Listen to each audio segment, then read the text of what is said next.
Welcome to the RealTime Fantasy Sports Show. I'm Jeff Power, senior writer with RealTime Fantasy Sports. I'm joined by Logan Glaser once again. Logan, thanks for joining me on the show as always. Yeah, as always, thanks for having me on, Jeff. So Logan and I today, we're going to do something a little different. Usually we preview all the games and give you a different category that we're going to look at, like a sleeper or a fade. But since we're pretty much at the halfway point of the season, we thought we'd do something a little different. So Logan and I today, we're going to do a first half review and a second half preview of each position. So at each position, Logan and I are going to give you our first half surprise, our first half disappointment, and then our second half target and second half fade. So we're going to do that for every position: QB, running back, receiver, tight end. We're not going to do kicker and defense. Sorry about that, but we're not going to do that. We're going to stay away from that one because it's a little hard to predict. And a lot of people stream those positions anyway. So Logan and I are going to do that for all the positions. And as always, we're happy to answer any questions you might have. And we have one already fired up in the chat immediately as the show starts, Logan. People are wanting to get some information from us here. So we can answer that before we head into our content here. So the question was, would you trade Jacoby Myers and Demario Douglas for D-Hop? 20-man redraft PPR rosters: Lamar, JT, Aaron Jones, Tyreek Hill, Christian Kirk, Kittle, and Jacoby Myers. So Myers and Demario Douglas for D-Hop. What do you think? Yeah, I think for that one, I would say no. But his follow-up question was also add in Lamar on the top side and Hurts on the bottom side. And I think I would do that just because it's a little bit of an increase from going from Lamar to Hurts because Hurts has a little bit more value, I think. So I think I would do that one. I think with this one, I would be a little skeptical because I'm not a huge DeAndre Hopkins fan, even though he had a great 3 touchdown performance last week. But I'm interested to see how well Demario Douglas does for the Patriots, being in that number one wide receiver role. He was a top waiver wire ad this week. So I'm really intrigued to see how he does. And I also think that Jacoby Myers is a little underrated. I know he's coming off a poor performance, but I mean, they're going to revamp things now. It's got to help that offense a little bit. And he's been pretty steady. So I don't know if I would do that either. I just think that's a lot. I agree with you. I think the second trade sounds better, in my opinion, switching up those QB positions there. So I like that. I agree with you there, Logan. So let's jump into this now. Should be a lot of fun talking about this. So let's do the QB position first, Logan. So we're going to look at the surprise, disappointment, second half targets, second half fade. And someone already put in the chat as well their first half disappointment for receivers. So I'm good with that too. If you want to put in your thoughts on this, you want to add your disappointments and surprises, we're good for that too. We'll definitely mention those on the air. So Logan, I'll let you go first. Who's your surprise at the QB spot? Yeah, surprise for the first half has been Sam Howell for me. So he's ranked as the 8th overall fantasy quarterback. Most leagues he was undrafted. He's averaging 21.5 points per game. He had 36 fantasy points last week against Philadelphia. Half of his game so far, he's thrown over 290 passing yards, and he's really come out of nowhere. And it's mainly due to Washington playing from behind. They pass 50 plus times a game, as we've seen in recent games for the Commanders. But he's really surprised me, and he has fantasy value. I feel comfortable starting him in my lineups each fantasy week if you don't have one of those star fantasy quarterbacks. So it's a guy I feel comfortable with that was going undrafted. I agree with you, and I think he looks the part as well. He looks like a legit NFL starting quarterback. I had some concerns about him going into the season, but he surprised me too. I think that's a good call there. My surprise is Russell Wilson. So I was expecting very little from him this year. He's actually 12th in fantasy quarterback scoring right now. He has 3 games with 20 plus fantasy points, 2 300 plus passing yard games as well. He is ahead of guys like Dak Prescott, Trevor Lawrence, Matthew Stafford, Geno Smith. I had little faith in him. I guess I should have expected better things from the new coaching staff there, but I was expecting very little, and he's been worse some starts this year, and I think he could be the rest of the way as well because they're another team that plays behind at times. Who knows what's going to happen with them after their Kansas City upset, so maybe that'll get them going. But overall, Wilson's been a pleasant surprise for me. All right, Logan, let's go the other route. How about disappointment? Who's your Yeah, first half disappointment for disappointment? QB so far for me has been Joe Burrow. So Burrow has played better recently, but I'm looking at this as a whole first half altogether. He ranks 20th overall at QB without missing a game. He dealt with injuries in the first couple of games. He looks fully healthy now, so I don't expect that to continue for the second half. But the first half was just so poor. He started the season off with 4 points, 18, 11, and 7. And that can put you in a big hole in your fantasy season, off to an 0-4 start, possibly, if you had him at your quarterback position. Because with that, you'd rather just have him not play and get a replacement than put It's up those true. numbers. But he's definitely been a disappointment for me so far with how high of expectations we had for him where he was being Yeah, drafted. definitely. It seems like that calf injury definitely wasn't a Oh, yeah. factor for him It early in the was season, and major impact for him. But now he looks better. He had a great week last week, so we'll see if that continues. A primetime matchup this week. I agree. He does look much better. I'm expecting big things from him in the second half. So my disappointment is Daniel Jones. So he's been hurt once again. He's due back this week, but even before that, he had fewer than 14 fantasy points 4 of his first 5 games this year. He had one really big game in week 2. He's done nothing besides that. I thought maybe his rushing totals would help him out. His rushing totals haven't been horrible, but his passing totals have been so bad that it's outweighed that. So he has been just a disaster. I thought he was going to take a step forward this year. Hasn't been the case. Their receiving core still is the issue, in my opinion.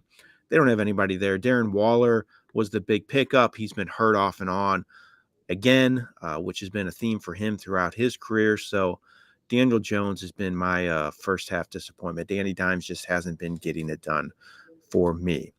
All right, so now let's talk about the second half QB position. So we're going to give you guys that we think maybe you could, maybe buy low on, or if you want to go and get them now before their value goes up too high. So our first one is second half target for the QB position. Who's your guy there? Yeah, I'm targeting and who I think will be a star is going to be Joshua Dobbs. So transfer over from Arizona to Minnesota, and that's a complete flip the script for talent wise for him. He goes to an offense loaded with talent. He's got Jefferson, who's going to be returning next week when Dobbs make his debut with them, or supposedly will make his debut with them. You got Jordan Addison, T.J. Hawkinson, even K.J. Osborne as a fourth option is great, and that's a big upgrade from going from Marquise Brown as your number one and Rondell Moore / Michael Wilson as number 2 option. So Dobbs was ranked 16th overall in fantasy QB scoring with Arizona. Cousins was number 7 with Minnesota. So I expect Dobbs' numbers to increase even more. He got it done with running and through the air. So I expect him to be a top 10 fantasy quarterback or around that mark when he transfers over to Minnesota. I like that call. Definitely intriguing to see what he does going forward. My pick is Dak Prescott. So he has 2 straight games with 27 plus fantasy points. He started the year really slow, but I think he was just trying to get a feel for that offense in Dallas. It's a new offense. Mike McCarthy went to more of a West Coast style, but now he's getting it going, and he looks good, in my opinion. They don't run the ball very well right now either. Tony Pollard's done very little on the ground. So I think Prescott's set up for a really good finish. He has some favorable games going forward as well. Seattle, Philadelphia, Miami, Detroit. So I think those are all games that could be shootouts. I'm expecting really, really big finish from Prescott. So if you had him and you're disappointed with his play early in the season, he's going to start to get it going. So I like him going forward. All right, how about the opposite end of our second half now? Fades. Guys you think might not, finish quite as strong as they have started the season. Who's your QB? Yeah, you still have to start him in these leagues, but I think he's going to be putting up less numbers, and that's going to be Justin Herbert, who ranks the overall number 3 fantasy QB so far. He's going to be without Mike Williams for the second half with his injury out for the season. And the Chargers just have a really hard upcoming schedule, so that schedule definitely scares me away with them. They're playing the defenses of Jets, Lions, Packers, Ravens, Pats, Buffalo, and KC. So that's not a very easy schedule, and that's one of the main things I look at when I look at positions to be targeting for players for my lineups and upcoming games. Definitely the schedule and game script plays a huge factor along with talent. Justin Herbert has the talent.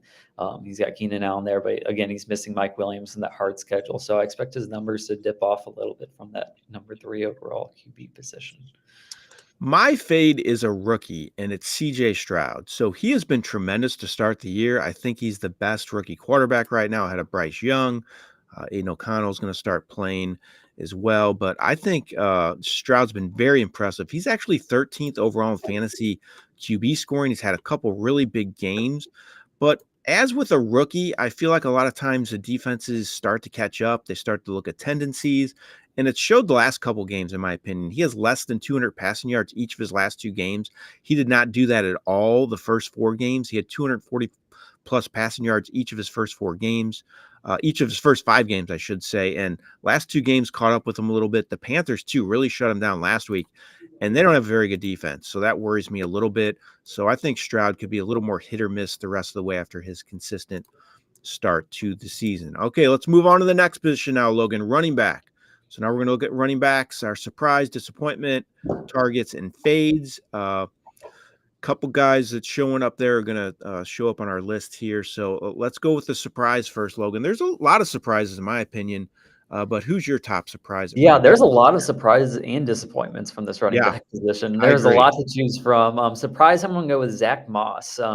Overall, he's the number 5 running back so far in the season. He missed the first week even, and he's still number 5 overall. He has 6 touchdowns in 7 games. And even since Jonathan Taylor has returned, he's still put up great numbers. He has 34, 18, 7, and 14 even since Taylor has returned. So he's still getting plenty of volume in the offense. So I don't mind. I think he's a solid flex option moving forward and keeping in leagues, even though that Jonathan Taylor is back. Again, number 5 overall running back, and most leagues he wasn't drafted or going near the very end of drafts after that Taylor news. So he's definitely surprised me so far. Definitely. He's been a huge surprise. Agree with that. Mine is Raheem Mostert. So he's actually was first overall in scoring for a lot of the season. He's faded some a little bit of a late, but he is racking up the touchdowns this year in that explosive offense. He has double-digit fantasy points all but 2 games. He's top 30 fantasy points 2 games. That huge 4-touchdown performance in week 3 really elevated his numbers. He has several multiple touchdown games as well. So he's been a huge surprise. Many people did not know who's even going to start in that offense. It's been Mostert, though, and he's a guy you got in the middle round of your drafts, a lot of drafts, in my opinion. So he's been tremendous value, and he's a league winner right now, in my opinion, with the way he played. Big time. All right.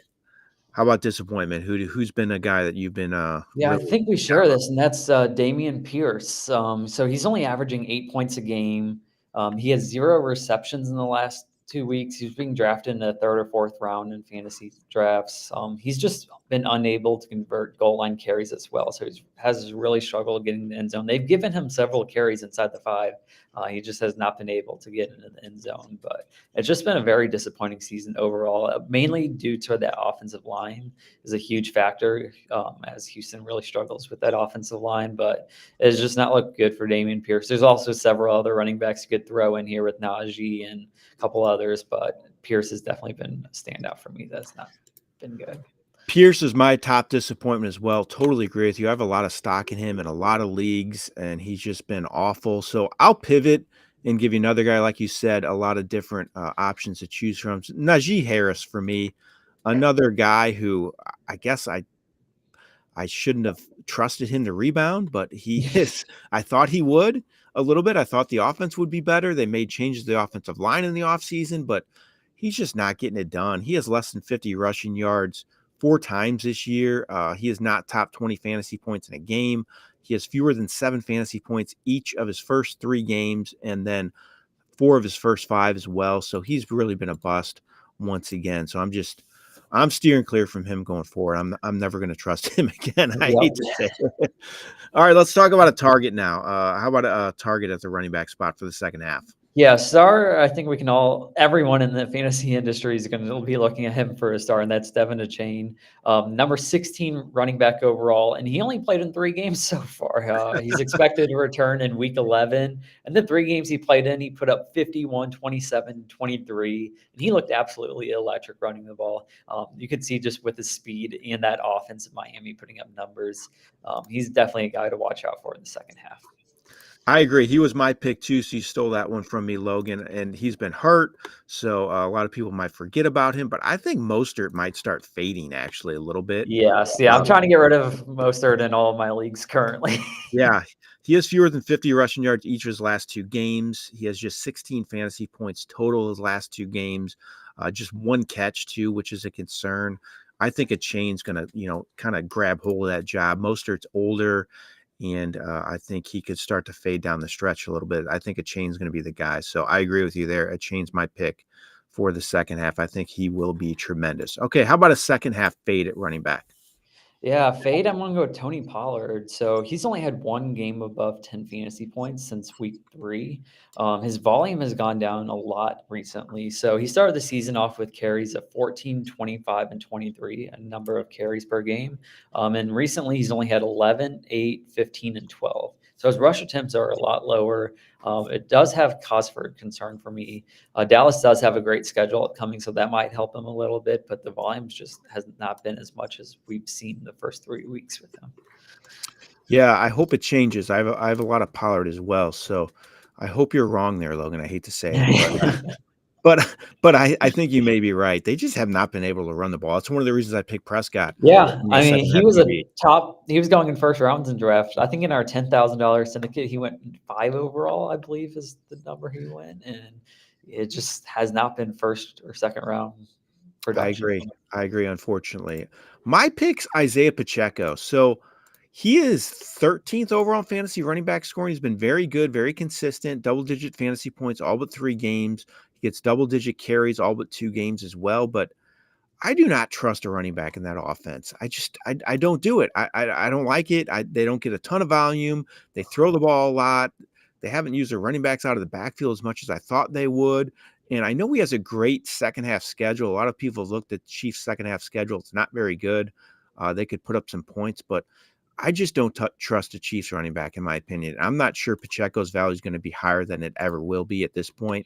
He is 13th overall in fantasy running back scoring, so he worries me. I don't trust the Chiefs running back at this point. I hate to say it. I don't think there's a bell cow back in that offense. Yeah, we've got a couple other questions that. Yeah, let's hit them. So the first one was, who do I go with PPR? Tyjae Spears, Rashawn Johnson, or Imari DeMarcado? I think it's a close call with all 3 of those guys. Who do you think? Yeah, I think all of them do not have great matchups this week. I think I would lean towards Johnson again, but I don't love his matchup going up against the Saints this week. But I think out of those 3 options, I would go with Johnson. I agree with you that it's 3 similar plays, all not great options.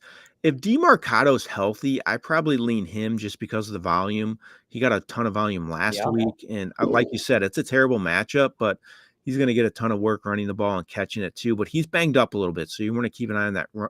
All 3 options you're going up against either the Steelers defense, Cleveland defense, or the Saints, all on the road, all low-scoring games under 40 projected points. So Logan says options, but Logan says Johnson, which I'm fine with. I say DeMarcado as long as he's healthy and playing. So I'm okay with Johnson too if DeMarcado has to sit. So good question, though. It's a tough decision. Good luck with that. So let's do one more question here before we get to the receiver. Would you drop Michael Mayer for Quentin Johnston? Have Logan Thomas at tight end? What do you think on that, Jeff? I actually think I would. Mayer we thought he might start breaking out here recently, but he's done nothing his last 2 games since that big performance. I wanted to look up his stats here, but I know he's done next to nothing in the last 2 games. So I think Johnston could start to get more work. He looked better last week as well. So I think I think I make that change. I don't love Thomas at tight end personally, but I think he's better than Mayer and will be more consistent. And if you need some depth at receiver, I might do that. Yeah, and Palmer has also struggled with an injury recently. So Quentin Johnston's that wide receiver number 2 option for the Chargers is wide open, so he can easily take control of that. So I think I would be fine with that. All right, let's look at receiver now, Logan. We're going to talk about surprises, disappointments, second half target, and fade at receiver. So who's your surprise at receiver? Yeah, probably I would say the surprise in all of fantasy sports so far, and that was Puka Nacua. Number 7 wide receiver overall, averaging 19 points per game. Since Cup's returned, half of his games he's gone over 20. 2 out of 4 games that Cup has been active, he's gone over 20 fantasy points. So he's still putting up production. Again, in almost every single league, he wasn't drafted except deeper leagues. So going from undrafted to be a top 7 wide receiver as a rookie has just been really impressive. So he's definitely been the biggest surprise for me so far. I agree. He might be the biggest surprise in fantasy. He's been tremendous. I'll give you somebody different to be different, and that's Adam Thielen. I mean, he's sixth overall in fantasy receiver scoring. He has double-digit catches 3 times this year, at least 7 receptions, all but a game. He is just getting so much volume. I did not see this coming at all from Thielen. He is actually a guy I have on a decent amount of my rosters, though. I took some chances on him because I thought somebody had to catch passes in that offense. So if you have him, you have been pleasantly surprised, and he's been a great, great pick. All right, how about a disappointment, Logan, at receiver? Disappointment so far has been Calvin Ridley for me. So he ranks number 39 wide receiver overall, and he hasn't missed a game so far. Only 2 of his 8 games, he's gone over 11 fantasy points. And Christian Kirk has really established that number 1 wide receiver role for Jacksonville, which we all thought Ridley was going to have. Ridley went before Kirk in almost every single draft. Ridley was going end of 2, early 3 at the end of the season because there was so much hype from him on preseason. So he's definitely been a big disappointment for me so far. My disappointment's Christian Watson. I know he's been banged up. As always, it's kind of been his MO to start his career, but even when he's playing, he's done very little. Romeo Doubs has gotten more targets. I just thought Watson might emerge as, even a low-end number 1 receiver or top number 2 in that offense as their top target, but he hasn't gotten it done. He's had some bad drops as well. I just thought he would be much better this year. I think there's still time for the second half of the season for him to get it going. But right now, Watson's been a really big disappointment for me. I hate to say it. And someone said T. Higgins for their disappointment. That's a great call too. At the receiver spot, I definitely considered making him my pick for this list. All right, Logan, how about a target? Who's your second half target at receiver? Yeah, I think who's going to probably be one of the top wide receivers in the second half, and that is going to be CeeDee Lamb. So he had 41 points last week. Cowboys have a great second half schedule. So out of all the teams, I think I would be targeting Cowboys wide receivers along with Dak Prescott. I think they just have a great second half schedule. As you mentioned, Dak is your QB to target. They got Giants, Washington, Seattle, Miami, Detroit, Philadelphia twice, and their defense has given up a ton of points. They're not as dominant as they were last year. So I think they've got a great upcoming schedule. Really sits well for teams pushing for the playoffs, especially if you have a good record so far and you're looking at weeks 15, 16, 17. Definitely target some Dallas players with that. So my target is actually someone that has come up in the chat, and that's Marquise Brown. So he's actually been pretty good. 16 plus fantasy points 4 times this year. He had 15 last week. He's been really consistent as a top target in that offense. He racks up the weekly targets. They're playing from behind a lot. But Kyler Murray's coming back. That should be a big plus for that offense. I don't know if he's going to start this week. I think he might. But even if he doesn't start this week, he'll be back in week 10. Should give a shot in the arm to that defense. And I think Brown could be really good the rest of the way. He's 24th overall in fantasy receiver scoring right now. So he's been pretty good anyway. And now he gets Kyler Murray back. So he's a guy I'm really looking at. And the question for him was Hollywood Brown for a late 24 first to help a contender. So for me, it depends on the rest of the roster. If he's going to be if you're struggling as a wide receiver and you need a wide receiver to start, I'm fine trading a late first for a guy like Hollywood Brown. Again, it depends if you already have an okay starting lineup with the wide receivers and he would only just be a plug and play option, then I would keep onto that first. I like packaging up like a late first along with another, like a player like Josh Downs, and then go after a star player personally if I'm in a dynasty league. So I like kind of going with that method instead of just getting a player that is kind of average, a little bit above average at that wide receiver core. So I like the package deals with that. And if you're in a dynasty league. Yeah, I think late first is a little steep. I don't know how many you keep, so I don't know what the roster composition's like. That kind of plays into it too. If it's a heavy keeper league where the first round pick doesn't get you much, it can play a factor in it. But I think that might be a little steep. Like I mentioned, I do like Brown going forward. I think he's going to be good.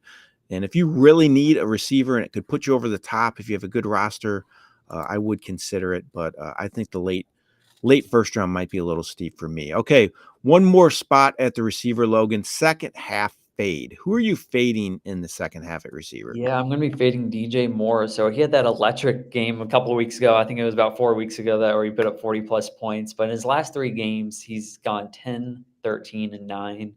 There's just a lot of uncertainty in Chicago at the QB position. Is Fields their guy? Are they going to go in a complete tank for Caleb Williams?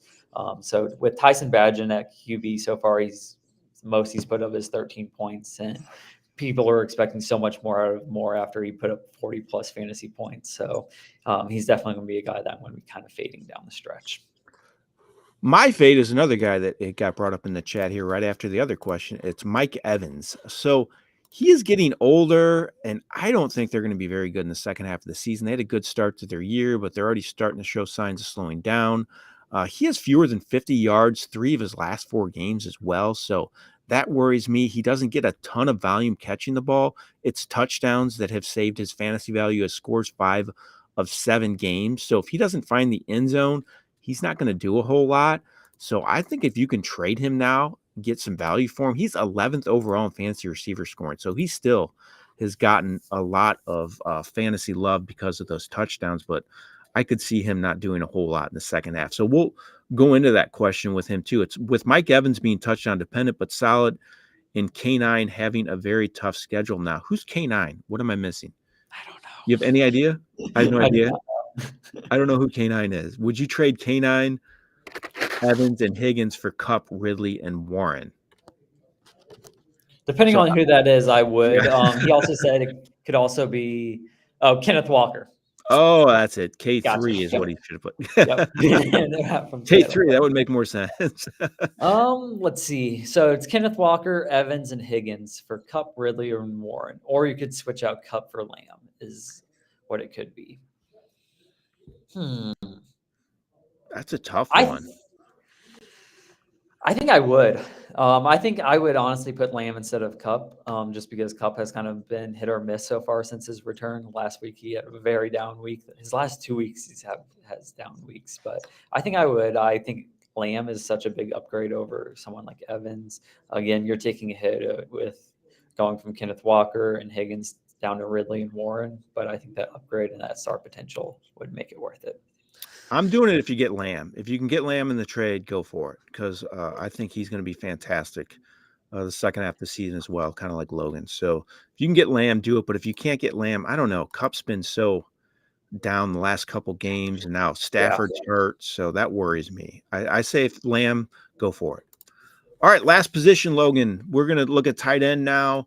So tight end, as always, a tough one to figure out every season. Been a couple rookies that have been very good, though, this year, and some guys that we think could be good as well in the second half. So let's look at this tight end spot. Who's been your surprise at tight end this year? Yeah, surprise, honestly, at tight ends, it's been pretty chalk almost, I want to say. If you go through the top players, it's kind of been exactly kind of what people kind of have projected at tight end. So my surprise, I'm going to go with is Taysom Hill. His last 3 games, he's gone 12, 17, and 23. So he's looked really good in his last 3 games. At RT Sports, he's a tight end, listed as a tight end. He's actually been playing tight end this year. He has been playing majority at tight end. So he's had a lot of receptions in the last couple of weeks, but he's last 3 games he's looked great, and I think he's almost going to have to be a starter moving forward at that tight end spot. Yeah, now he's getting carries the last couple of weeks too, along with the catches. So yeah, he's really been a surprise once again. He's a good guy. I take him a lot in best ball leagues very late, just to, because you never know when he's going to have those big games. So I like him more in that format, but he's been more consistent this year. So my surprise is a rookie, and it's Sam Laporta. He's 3rd overall in fantasy tight end scoring. He's been really consistent, double-digit fantasy points, 5 of 8 games. His lowest point total of the season is 7.6. He has double-digit targets 3 times as well. You always worry about a rookie tight end. They say it takes time for them to adjust to the NFL, hardest position to learn. But Laporta has kind of broken that norm there, and he's been really, really good, and a good offense as well. So good work if you drafted him this year, because he's been really good. You likely got him super late in your draft as a number 2 tight end, and he's been a top 5 option all season long. All right, disappointment, Logan. I thought you were going to take Irv Smith here, but you didn't.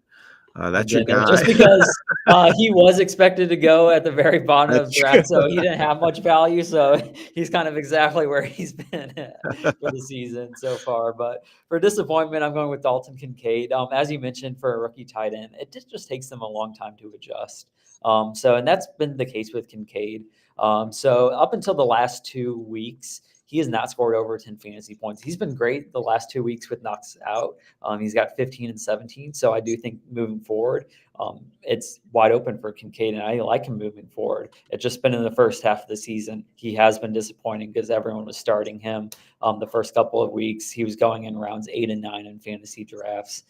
So being in a starter's spot, putting up 5-6 fantasy points a game for the first couple of weeks, and it was just not living up to the hype at the beginning. Yeah, mine's a guy who's been on this disappointment list a lot in recent years, and I guess I should have known better to think it might be different this year. But Kyle Pitts is my disappointment. Once again, just not getting used in that offense. Has fewer than 50 yards, all but a game. Just 2 games with double-digit fantasy points. I mean, Jonnu Smith has outscored him many weeks, and he's the number 2 tight end. He gets more targets almost on a weekly basis as well. So I think Pitts is going to need a change of scenery at this point to be a better fantasy QB. Maybe Taylor Heineke getting inserted in the starting lineup will make a difference, but right now I just think Pitts is a huge bust for fantasy teams and a guy that I'm just staying away from going forward unless he gets a change of scenery or they get some stud quarterback that likes to target the tight end, because that's just not happening right now, unfortunately.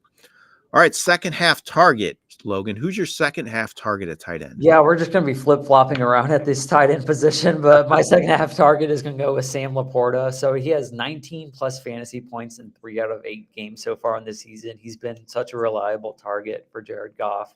As you mentioned, as a rookie, it's pretty uncalled for at the tight end position to be that dominant, and he's been a consistent option also moving forward with that. So I really like him as a second half star.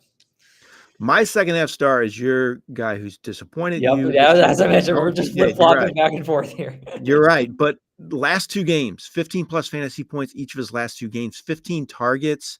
Dawson Knox is hurt, so Kincaid's on the field a little more. He has 13 catches on those 15 targets as well. So I think he's ready to take off. I think good things are going to be happening for Dalton Kincaid going forward.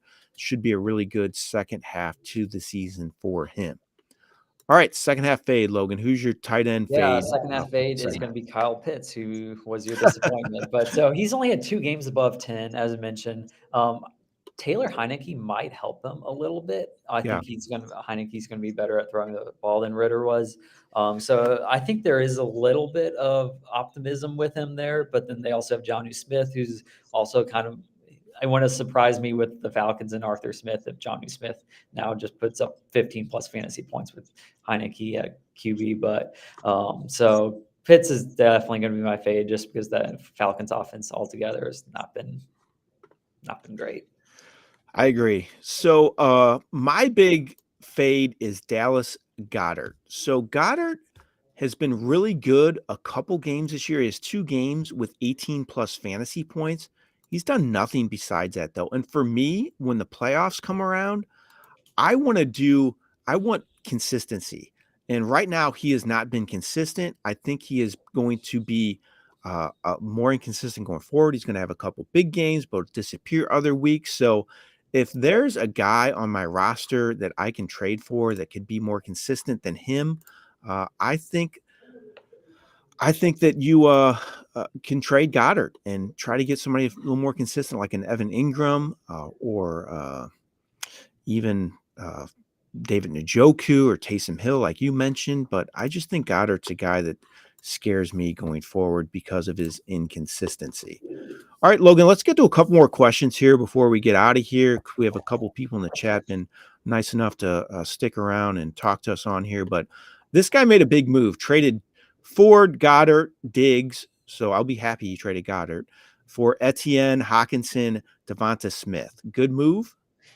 I like it.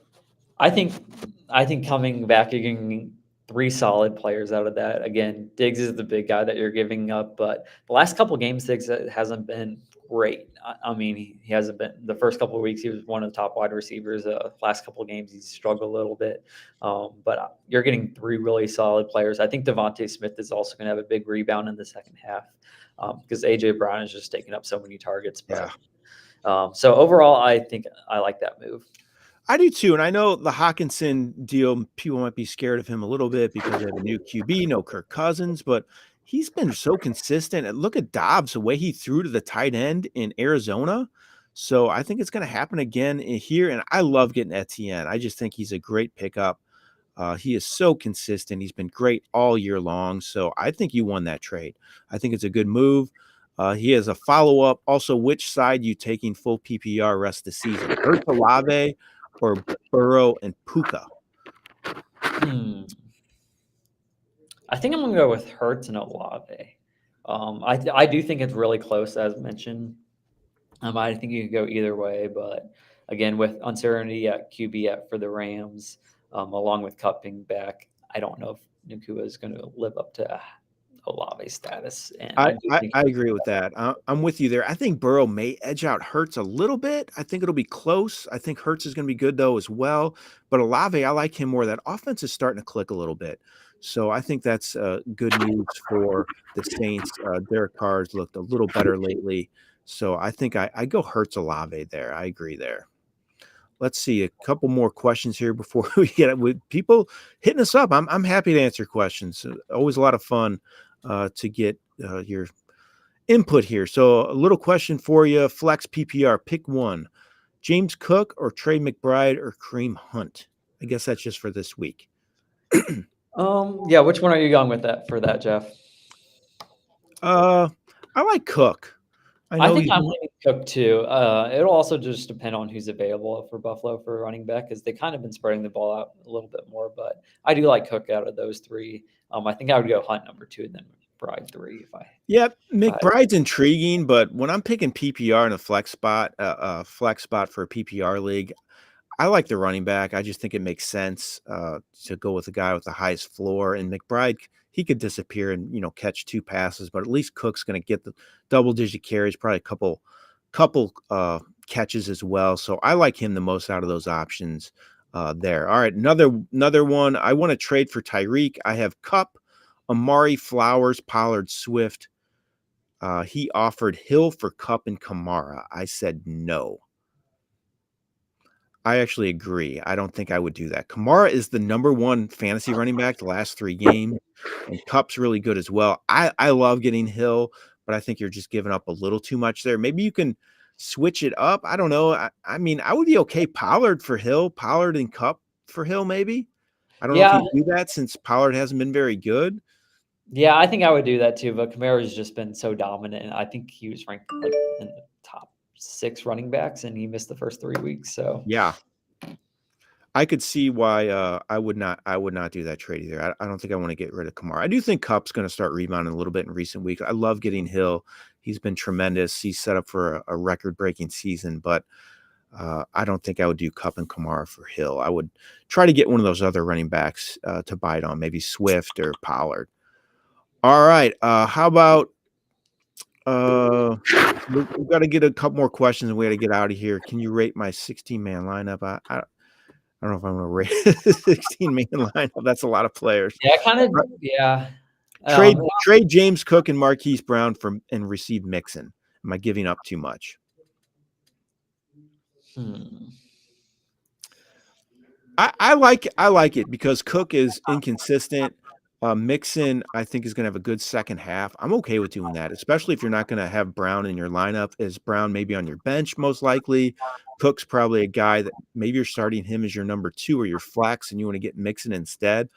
I would go for it. I think that makes sense. Yeah, I'm perfectly fine with that. I think Mixon is in line to have a big second half. Again, no one's going to be competing for touches for him in Cincinnati's backfield, so I'm perfectly fine with doing that. So the owner said he's not giving up Pollard on top of Kupp just for Hill. I understand that. I just think Kamara has more value than Pollard right now, in my opinion. So I'm just trying to throw other options for you out there. So good luck in trying to get that trade straightened out. Let's do one more question before we get out of here, Logan. Need 2 flex between Deontay Johnson, Josh Downs, Nico, and Rashid Shaheed. So that's a close one in my view. Yeah, it's a close one. I think I'm gonna go with Nico Collins is definitely one. I think I'm gonna be for sure fading Shaheed. I think just because he's so touchdown dependent. I like him in best ball leagues, but in regular leagues, I think it's just scary for me to play him. So I think I'm gonna go with between who they're facing, Deontay, Josh Downs, and Nico. So a lot depends on the matchup. But Josh Downs has been a very bright spot in that Colts offense. So I can't Yeah, fault calling him. I like Downs for sure against Carolina, who played better defensively last week. I still don't think they're very good defensively. I think it's going to be a high-scoring game. I like Downs and Nico as well. I think Shaheed is good, though.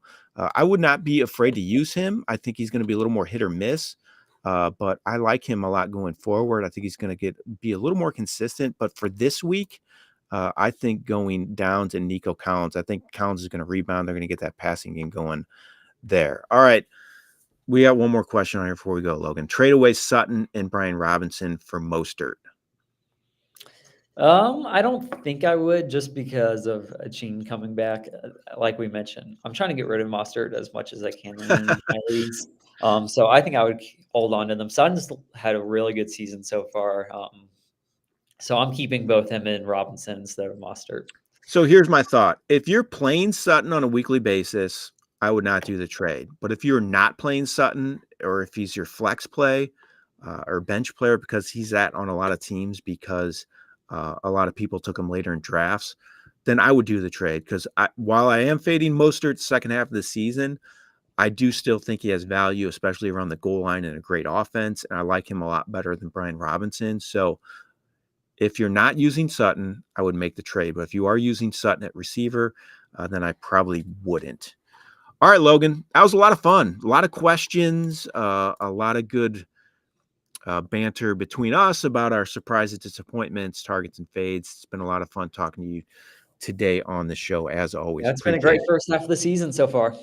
It has. Good luck to everybody out there, too. All your questions, we really appreciate you watching and giving us some feedback on there, and we're happy to answer any questions you have as well. So great job to everybody out there, and thanks to Heather for producing as always, and thanks to you, Logan. Good luck everybody out there in week 9. This has been Jeff Paur with RealTime Fantasy Sports. Have a great day.